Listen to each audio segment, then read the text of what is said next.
함께 나눌 하나님의 말씀은 여호수아서 3장 1절에서 6절까지 말씀입니다. 여호수아서 3장 1절에서 6절입니다. 하나님의 말씀 오늘 제가 읽겠습니다. 또 여호수아가 아침에 일찍이 일어나서 그와 모든 이스라엘 자손들과 더불어 시딤에서 떠나 요단에 이르러 건너가기 전에 거기서 유숙하니라. 사흘 후에 관리들이 진중으로 두루 다니며 백성에게 명령하여 이르되 너희는 레위 사람 제사장들이 너희 하나님 여호와의 언약궤 매는 것을 보거든 너희가 있는 곳을 떠나 그 뒤를 따르라. 그러나 너희와 그 사이 거리가 2000 규빗쯤 되게 하고 그곳에 가까이 하지는 말라. 그리하면 너희가 행할 길을 알리니 너희가 이전에 이 길을 지나보지 못하였음이니라 하니라. 여호수아가 또 백성에게 이르되 너희는 자신을 성결하게 하라. 여호와께서 내일 너희 가운데에 기이한 일들을 행하시리라. 여호수아가 또 제사장들에게 말하여 이르되 언약궤를 메고 백성의 앞서 건너라 하매 곧 언약궤를 메고 백성의 앞서 나아가니라. 아멘. 지난 2월 21일에 복음 전도자 빌리 그레함이 주님의 부르심을 받았습니다. 우리는 지난주에 이곳 템플 테레스 교회에서 함께 예배 드리면서 빌리 그레함이 저 앞에 플로리다 칼리지를 다닐 때에 우리가 지금 예배드리는 이 처소에서 성경학교 교사로 섬겼다는 것을 듣게 되었습니다. 그는 20세기를 대표하는 복음 전도자였습니다. 1973년에 서울 여의도에서 열린 빌리 그레함 한국 전도대회에서는 110만 명의 사람들이 모였습니다. 그리고 1993년 한 해 동안 250만 명 이상의 사람들이 그의 설교를 듣고 회심했다고 합니다. 빌리 그레함의 사망 소식을 그의 손자 윌 그레함이 크리스천 투데이에 이렇게 공식적으로 알렸습니다. 할아버지는 이렇게 말씀하신 적이 있습니다. 언젠가 당신은 빌리 그레함이 죽었다는 소식을 듣게 될 것입니다. 하지만 그날 나는 이전보다 더욱 살아날 것입니다. 이제 방금 이사를 끝냈거든요. 여러분, 오늘은 할아버지가 이 땅에서 진짜 살아있는 땅으로 이사하신 날입니다. 언젠가 우리도 주님의 부르심을 받을 텐데 그때 우리도 빌리 그레함과 같은 이 고백을 할 수 있게 되기를 소망합니다. 그렇게 주님의 부르심을 받았다는 것에 대해서 보통 사람들이 흔히 요단강을 건넜다라는 표현을 씁니다. 이런 표현은 장례식 때에 보통 우리가 부른 찬양이 있는데 며칠 후 요단강 건너가 만나리라는 이 찬양을 주로 부르게 됩니다. 그래서 이것 때문에 요단강을 건너는 것이 천국에 이른 것을 뜻하게 되었습니다. 그러나 성경에서 요단강을 건너는 것은 그렇게 죽어서 천국에 이르는 것을 의미하는 것이 아닙니다. 오늘 여호수아서의 요단강을 건너는 이야기, 이 앞에 요단강을 건넌다는 것은 이 땅의 삶이 끝나는 것이 아니라 이 땅에서의 새로운 삶의 시작을 말하는 것이죠. 이 땅에서 예수님을 믿음으로 구원받은 자가 얻게 되는 새로운 삶의 시작을 이야기하는 것입니다. 오늘 본문에 보면 여호수아와 이스라엘 백성들이 요단강 앞에 있습니다. 요단강을 건너기 준비하면서 요단강 앞에 머물러 있습니다. 오늘 이들의 모습 속에서 우리에게 깨닫게 하시는 하나님의 은혜를 함께 나누기를 원합니다. 첫 번째로 한 번도 가보지 않은 인생길, 하나님의 언약궤가 인도합니다. 1절 말씀을 같이 읽겠습니다. 또 여호수아가 아침에 일찍이 일어나서 그와 모든 이스라엘 자손들과 더불어 시딤에서 떠나 요단에 이르러 건너가기 전에 거기서 유숙하니라. 여호수아와 이스라엘 백성들이 아침 일찍 일어나서 시딤을 떠나 요단강 앞에 자리합니다. 여기 아침 일찍이라는 히브리어 단어는 보케르라는 단어를 사용하는데 이 단어는 새벽 어둠이 거두어지면서 하루 해가 밝아오는 시간을 가리킵니다.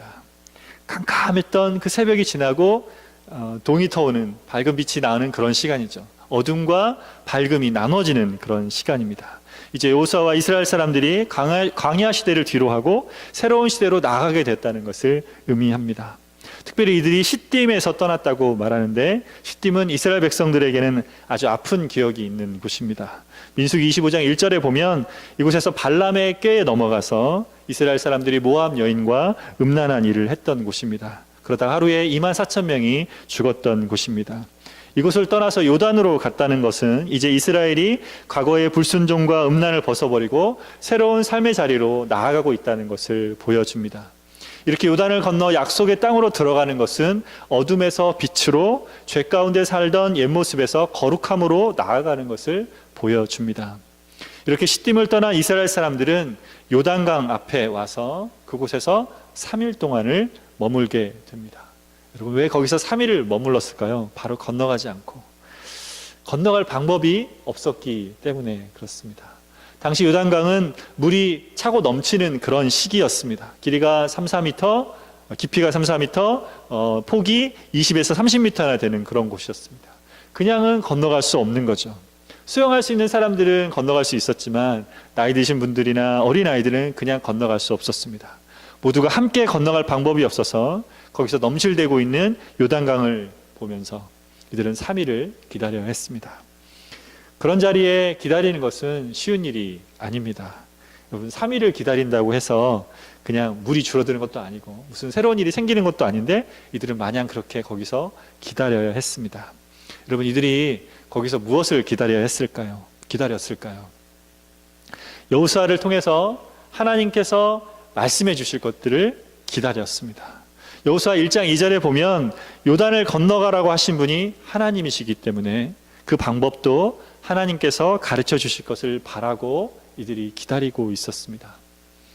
그렇게 기다리면서 이들은 그런 자리에서 기다리는 법을 배웠습니다. 3일을 기다린 후에 하나님께서 말씀하신 걸 들었던 여호수아가 백성의 리더들에게 요단강을 건너는 방법에 대해서 말해줍니다. 그것이 무엇입니까? 3절 말씀 우리 같이 읽겠습니다. 백성에게 명령하여 이르되 너희는 레위 사람 제사장들이 너희 하나님인 여호와의 언약궤 매는 것을 보거든 너희가 있는 곳을 떠나 그 뒤를 따르라. 여호수아가 말했던 방법은 언약궤를 제사장들이 매는 것을 보거든 그 뒤를 따라가라는 것이었습니다. 여러분, 그것은 강을 건너는 참신한 방법이라고 생각할 수도 있겠지만 사실 정상적으로 생각해보면 잘 이해가 되지 않는 방법이었습니다. 상식적으로 이런 생각이 들 수 있겠죠. 아니, 언약궤를 따라가는 것과 강을 건너는 것이 무슨 상관이 있어? 3일을 기다리게 해놓고 이제 와서 언약궤를 따라가라고? 이게 말이나 돼? 이런 생각을 할 수도 있었을 것입니다. 근데 이스라엘 백성들은 이 하나님의 말씀, 또 여호수아가 했던 이 말에 순종하여 따라갑니다. 앞에서 여호수아가 하는 모든 말, 어떤 말이 있는지 따라가겠다, 순종하겠다라고 말했기 때문에 이들은 그 약속을 따라서 하나님 하신 말씀이라 믿고 따라갑니다. 4절 말씀 우리 같이 읽겠습니다. 그러나 너희와 그 사이 거리가 2000규빗쯤 되게 하고 그것에 가까이 하지는 말라. 그리하면 너희가 행할 길을 알리니 너희가 이전에 이 길을 지나보지 못하였음이니라 하니라. 이스라엘 백성들은 언약궤를 따라가는데 2000규빗의 거리를 두고 따라야 했습니다. 1규빗은 중지 손가락 끝에서 이 팔꿈치까지 그 정도의 길인데요. 2000규빗 정도는 900m에서 1km 정도를 말합니다. 영어로는 한 1000야드 정도 되는 그런 길이입니다.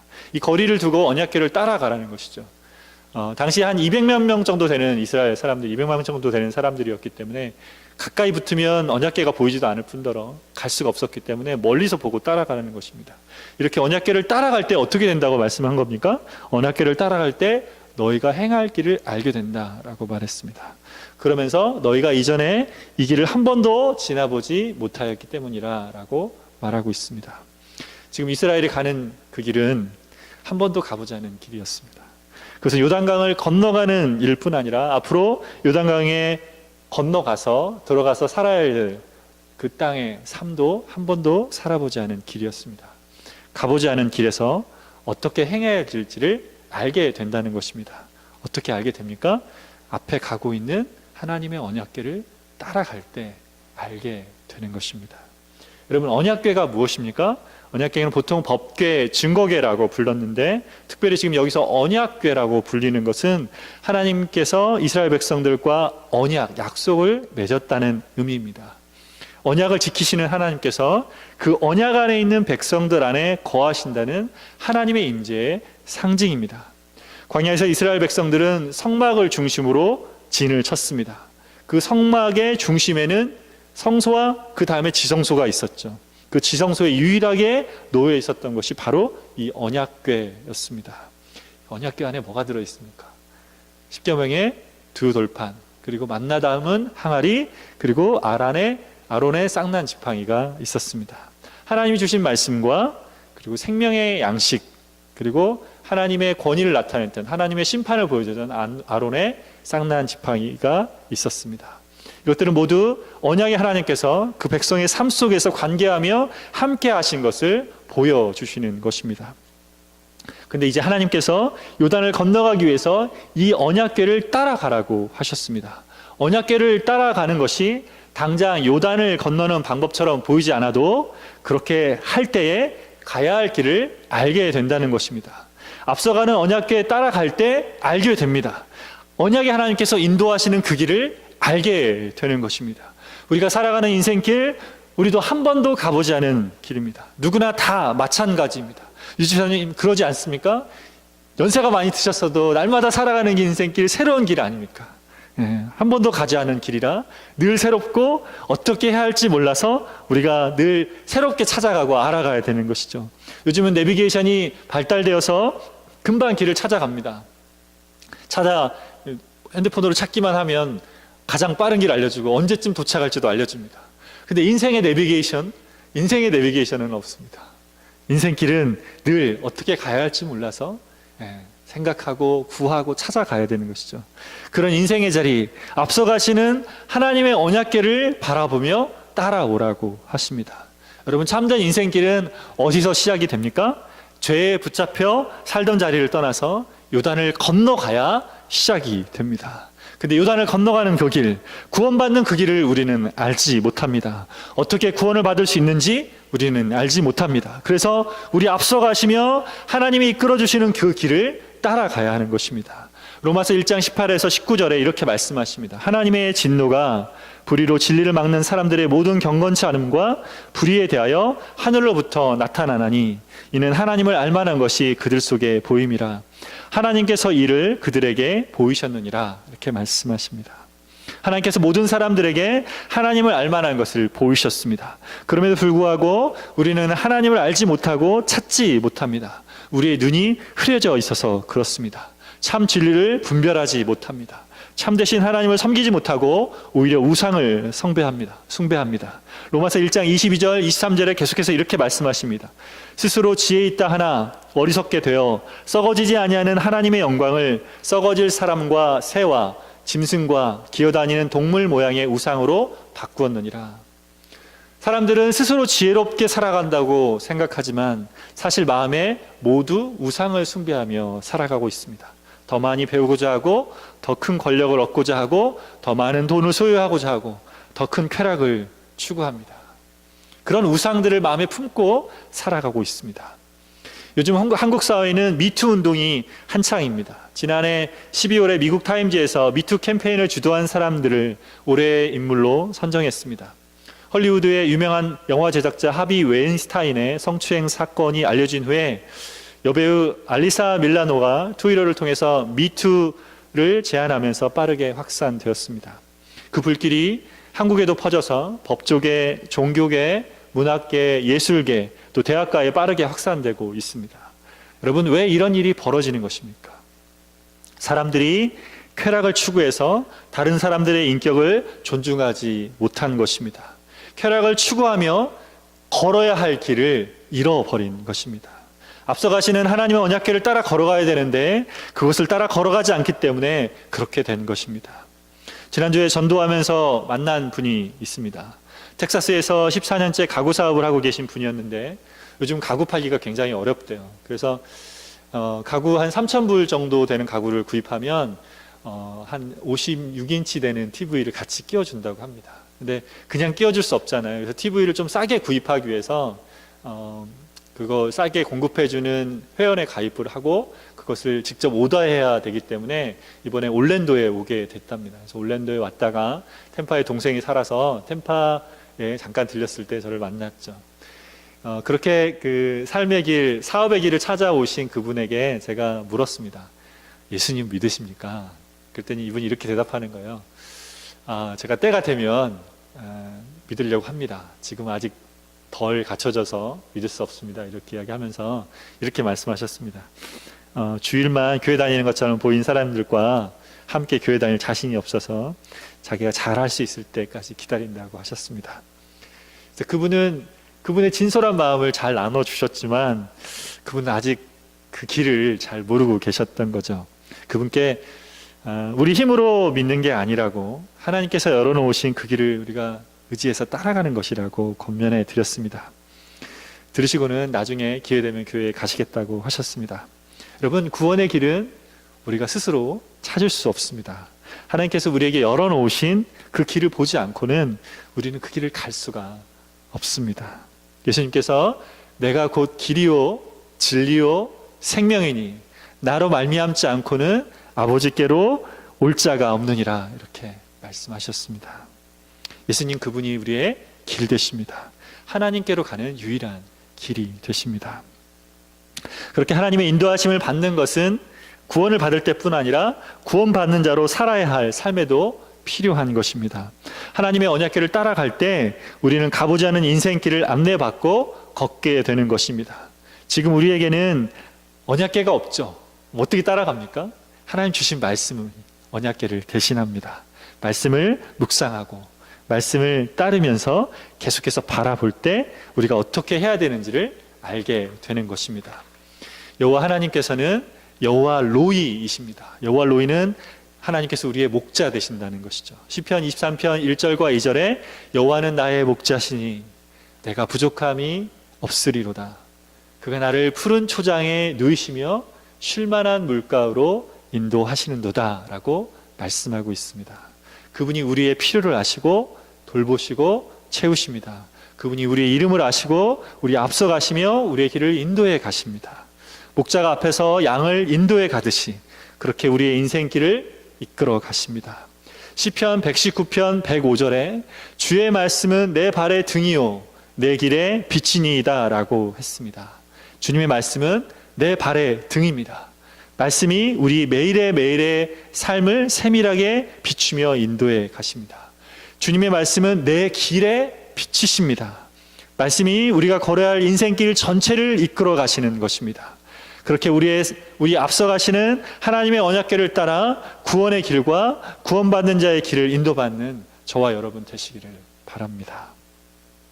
두 번째로 거룩한 공동체가 하나님의 일하심을 보게 됩니다. 이렇게 말한 후에 이제 여호수아가 직접 이스라엘 백성들에게 이런 명령을 합니다. 5절 말씀을 같이 읽겠습니다. 여호수아가 또 백성에게 이르되 너희는 자신을 성결하게 하라. 여호와께서 내일 너희 가운데에 기이한 일을 행하시리라. 여호수아가 이들에게 전한 명령은 너희는 자신을 성결하게 하라는 것이었습니다. 이스라엘 백성들은 가나안 땅에 들어가서 거룩함을 위한 싸움을 치러야 했습니다. 하나님께서 이스라엘에게 가나안 땅을 주시는 것은 그 땅에 죄가 가득했기 때문이라고 말씀하십니다. 신명기 9장 5절에 내가 가서 그 땅을 차지함은 내 공의로 말미암음도 아니며 내 마음이 정직함으로 말미암음도 아니요 이 민족들이 악함으로 말미암아 내 하나님 여호와께서 그들을 내 앞에서 쫓아내심이니라 라고 말씀하고 있습니다. 가나안에 사는 사람들이 이방신들을 섬기며 음란함이 그 땅에 가득해 있었기 때문에 이스라엘은 그 땅의 우상과 사람들을 다 멸해야 했습니다. 그리고 그 땅을 살아가는 자리에서 하나님 앞에서 거룩함을 지켜나가야 했습니다. 그렇게 요단을 건너 거룩함의 싸움을 하는 이스라엘은 요단을 건너기 전에 각자 자신을 성결케 하는 일을 해야 했던 것입니다. 믿음으로 사는 삶은 거룩함을 추구하는 삶입니다. 지난 화요일 소요리 문답에서 우리는 거룩함을 이뤄가는 것, 성화에 대해서 함께 나눴습니다. 거룩해지는 것은 영적으로 거듭날 때, 본어견할 때 시작됩니다. 그러나 거룩함은 한순간에 완성되는 것이 아니라 점점 더 거룩해져 가는 것입니다. 여러분, 우리의 거룩함을 누가 이루어 가십니까?